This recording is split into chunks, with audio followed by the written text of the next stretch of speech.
جیسا کہ یہ شعر میں ابلیس کی مجلس شورا میں ہے، وہ ابلیس کی طرف سے کہہ رہے ہیں don't you think you have miss interpreted. نہیں جی بالکل نہیں، آپ کو پتہ ہی نہیں ہے.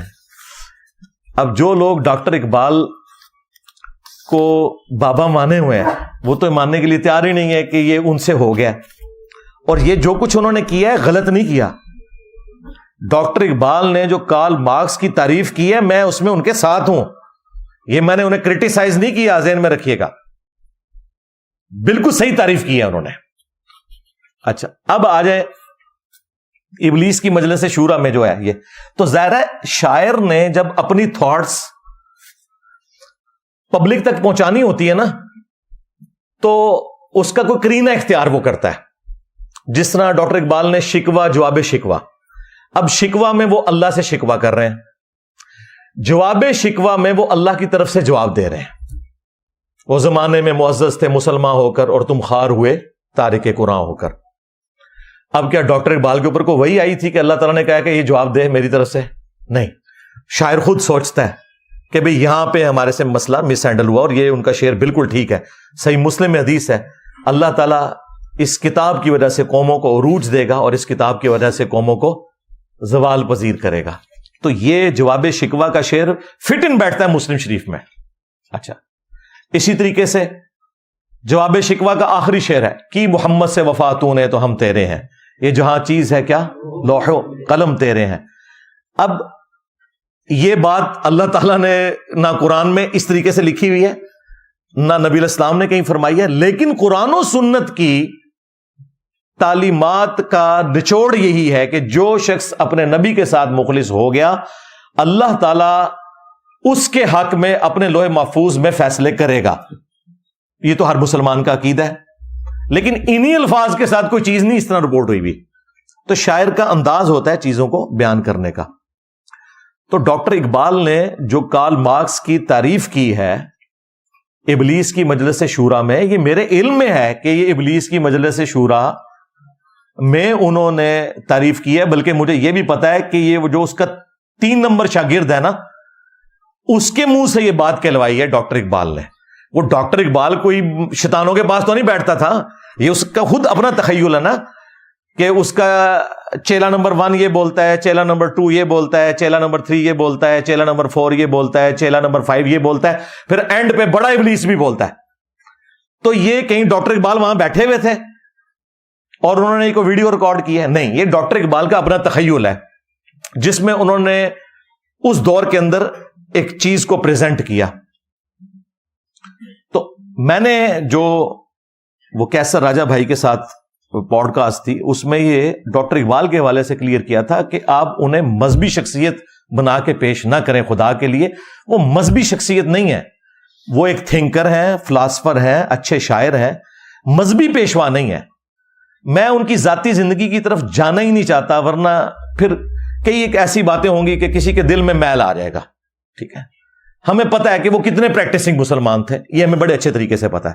الٹا حالت یہ ہے کہ پوری پاکستانی قوم صرف داڑھی اس لیے نہیں رکھتی ہے کہ اقبال عاشق رسول سی، داڑھی نہیں سی.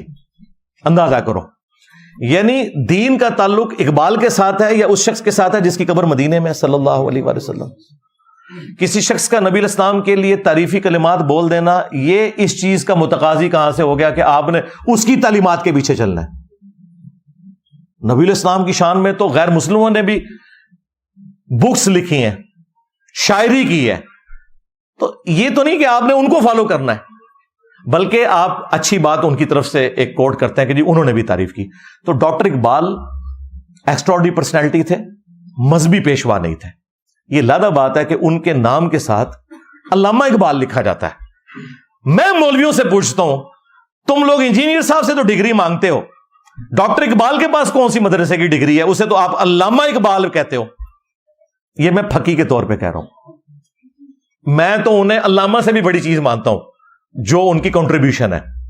لیکن پھر یہ آپ کو کیا بتائیں گے؟ نہیں جی اچھی بات جس کی بھی ہے لے لینی چاہیے. ہاں یہی تو بات ہم آپ کو سمجھا رہے تھے نا، ڈگریوں کو بعد میں دیکھیں.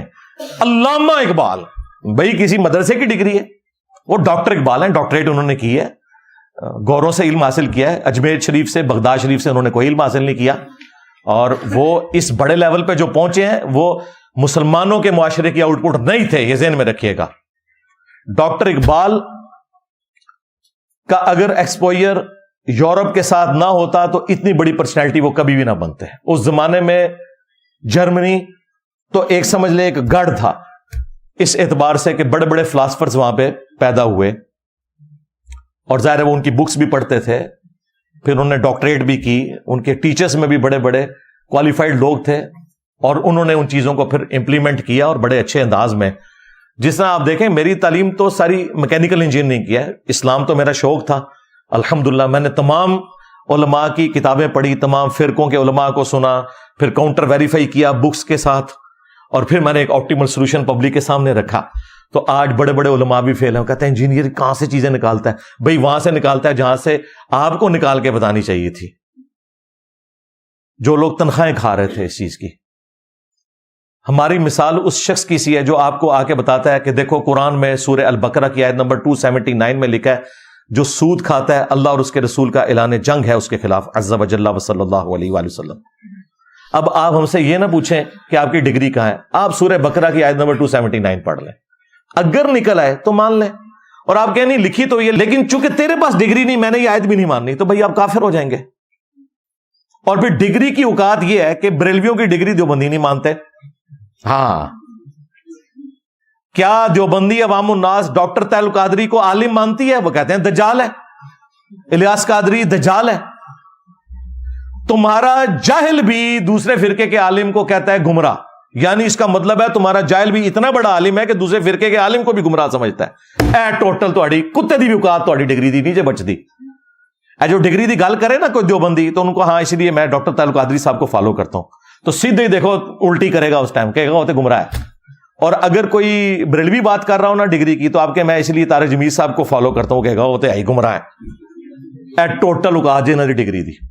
اور ہماری ڈگری کیا ہے قرآن میں؟ کنتم خیر امۃ اخرجت للناس تأمرون بالمعروف وتنہون عن المنکر وتؤمنون باللہ. تم پوری امت بہترین امت ہو جو لوگوں کے نفع کے لیے نکالی گئی، نیکی کا حکم دیتے ہو اور برائی سے روکتے ہو. اور اسی چیز کو نبی علیہ السلام نے صحیح بخاری میں بیان کیا ہے، بلغوا عنی ولو آیا، پہنچا دو میری طرف سے خواہ ایک آیت ہی تمہیں آتی ہو. ایک آیت جس کو آتی ہوگی وہ ڈگری والا عالم ہوگا، مجھے بتائیں. بھئی جتنا علم آتا ہے وہ سکھائیں.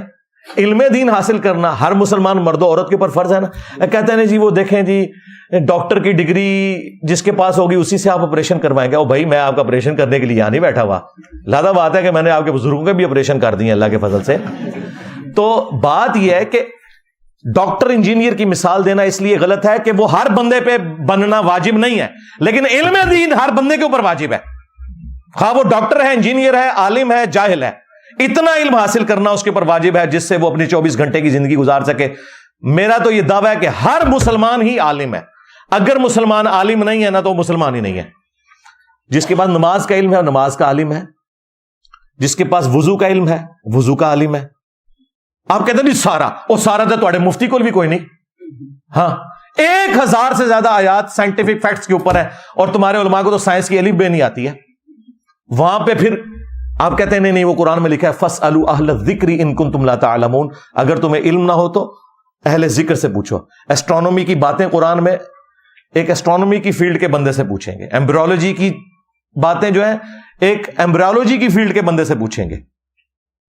باٹنی کی باتیں اس فیلڈ کے بندے سے پوچھیں گے. یہی کہتے ہیں نا. تو بھائی اسی طریقے سے علماء نے بھی صرف نکاح طلاق اس طرح کے مسائل بتانے ہیں، باقی پورے قرآن اور حدیث کے عالم تو علماء بھی نہیں ہیں. تو کیا ہم نے کبھی کہا یہ علماء جاہل ہیں؟ وہ تو ان کی حرکتوں کی وجہ سے کہتے ہیں نا، یعنی چشتی رسول اللہ شبلی رسول اللہ علیہ مسئلے کہتے ہیں نا سی. ادروائز تو ہم مفتی کہہ کے پکارتے ہیں نا، مولانا تقی عثمانی کہتے ہیں نا، مولانا جو ہے وہ اشلی تھانوی صاحب کہتے ہیں نا، اعلیٰ حضرت میں کہہ رہا ہوتا ہوں احمد بریلوی صاحب، مفتی منیب الرحمان صاحب، تو رسپیکٹ سے نام لے رہے ہوتے ہیں نا. تو اگر آپ کے ہر چیز کے علم تو ان کے پاس بھی نہیں ہے. تو اس طریقے سے کوئی ڈگری والے معاملات کو لے کے چلنا، تو ڈاکٹر اقبال سے بات شروع ہوئی تھی. تو ڈاکٹر اقبال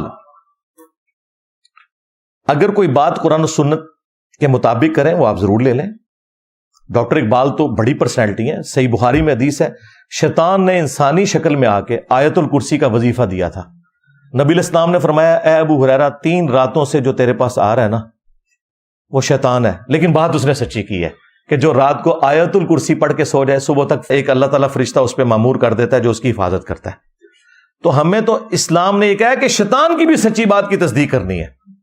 جامعہ ترمذی میں ایک حدیث ہے, اسے سپورٹو ابن عباس کا قول بھی شیخ زبیر صاحب نے مشکات المصابیح میں نقل کیا ہے کہ حکمت مؤمن کی گم شدہ میراث ہے, جہاں سے بھی ملے حاصل کر لو, جہاں سے مرضی حاصل کرو, جہاں سے اچھی بات ملتی ہے آپ اس کو حاصل کریں, یہ آپ کا رائٹ ہے, آپ بالکل حاصل کریں. لیکن آپ یہ قدغن اگر لگائیں گے فلاں کی بات سننی ہے فلاں کی نہیں سننی, تو یہ پھر اس کا کوئی اینڈ نہیں, کیونکہ دوسرے بھی آپ کے بارے میں یہی سمجھتے ہیں کہ آپ کی بات نہیں سننی چاہیے. آپ اوپن رکھیں, آپ کے علمی دلائل میں دیکھیں, جو بندہ قرآن و سنت کے مطابق بات کرے. اسی لیے دیکھیں میرے سوا آج تک کوئی عالم ایسا نہیں ہے جو کہ سب کو سنو. میں واحد بندہ ہوں, دی اونلی ون ابھی تک.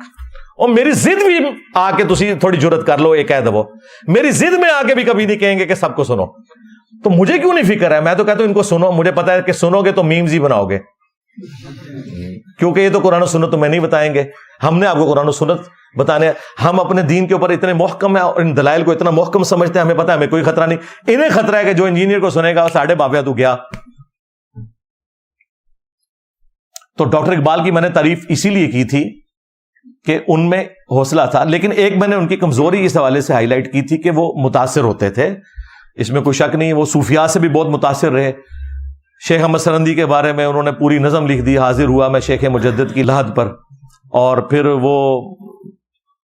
اس کے بعد انہوں نے ان کی تعریف میں کیا کیا, ان کی قبر کے بارے میں بھی اشعار کہہ دیے, ٹھیک ہے.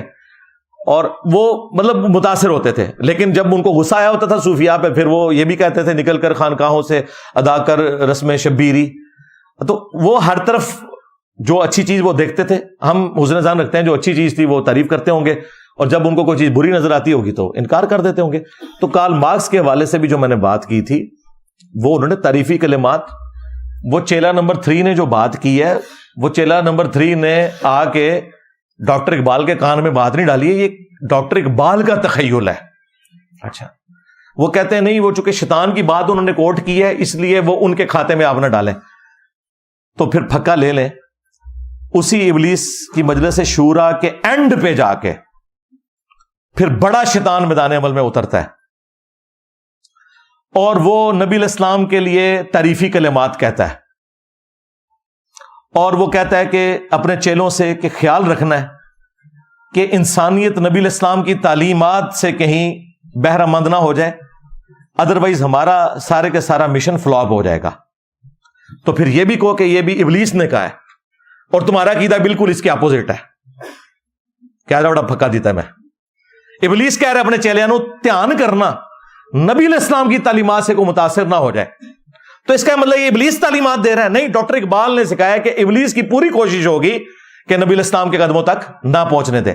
اب آدھے چیلا نمبر 3 جو اس میں کہتا ہے, وہ یہی تعریفی کلمات کارل مارکس کے لیے کہہ رہا ہوتا ہے. وہ اپنے استاد سے کہتا ہے استاد جی آپ تو بات کر رہے ہیں, جبکہ وہ جو یہودی ہے کارل مارکس, اس نے تو بیسک ہیومن رائٹس لوگوں کو سکھائے ہیں, جس کی وجہ سے پھر انقلاب آیا. آپ کو پتا ہے رشین امپائر جو ہے وہ ٹوٹی تھی اور لینن میدان عمل میں اترا اور اس نے بیسک رائٹس سکھائے. کدھر یورپ اتنی ترقی کر گیا تھا اور رشیا وہی پرانی زندگی گزار رہے تھے, اس نے آ کے ایک انقلاب برپا کیا. تو ڈاکٹر اقبال کے سامنے یہ سارے انقلاب موجود تھے. تو وہ کارل مارکس کی تعریف کرتا ہے جس طرح نبی علیہ السلام کی تعریف کرتا ہے نا ابلیس, اس طرح ابلیس کا ایک چیلا کارل مارکس کی تعریف کرتا ہے کہ یہ یہودی نے تو آ کے ہمارا سارا معاملہ ہی خراب کر دیا ہے, اس نے تو لوگوں کو بیسک ہیومن رائٹس کا بتایا ہے, اور یہ جو ہے وہ موسیٰ علیہ السلام کی طرح اس کے پاس عصا تو نہیں ہے, اور نہ عیسیٰ علیہ السلام کی طرح یہ صلیب چڑھا ہوا ہے جس طرح یعنی ان کے یہ عقیدے ہیں.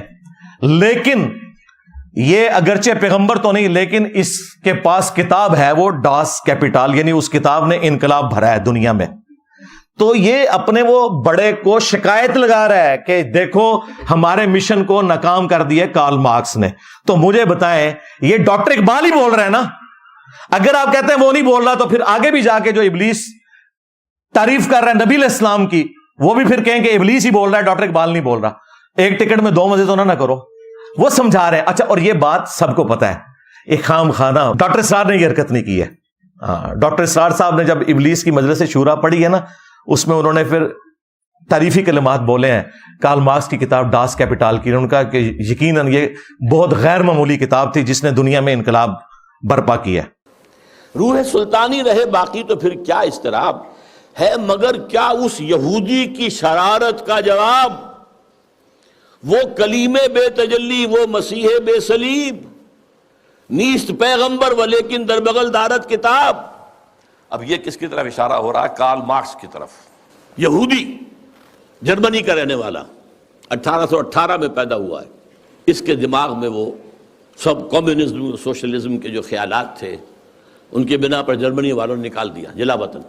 فرانس میں جا کر ڈیرا لگایا، وہاں بیٹھ گیا، وہاں سے بھی نکالا گیا. انگلینڈ گیا، انگلینڈ ایسے سب کو بگڑے تگڑوں کو سب کو پناہ دیتا ہے.